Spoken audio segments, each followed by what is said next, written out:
Dans une minute, vos réactions et vos questions aussi via Twitter, mais avant quand même Alexandre Boucher, qu'est-ce que vous pensez de cette technologie qui consiste à transformer de l'électricité en gaz? Est-ce que vous y croyez? Je pense que le reportage, en effet, je suis assez d'accord avec ce qui est présenté. La question est davantage de savoir à quel moment, véritablement, le Port-to-Gaz va être une solution intéressante, notamment pour un territoire comme la France.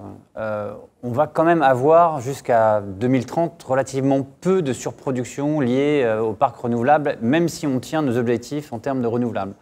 C'est-à-dire que, grosso modo, on pourrait avoir besoin, pendant 500 heures par an, d'une technologie telle que le Port-to-Gaz.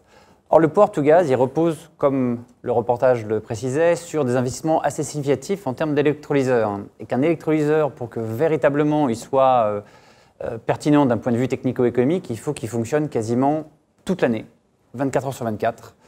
Ce qui ne sera pas vraiment le cas, en tout cas pour la France, jusqu'à horizon 2030. Donc, après 2030, c'est sans doute une solution qui est très intéressante. D'ailleurs, la plupart des scénarios positionnent les scénarios qui sont faits sur le système électrique post-2030 comme sur les systèmes gaz vert post-2030 l'intègrent, mais avant, ça sera une solution qui sera au stade de démonstrateur comme ce qui est fait aujourd'hui en Allemagne ou en France. Techniquement, oui. Économiquement, c'est pas sûr. C'est ce que vous nous dites en substance.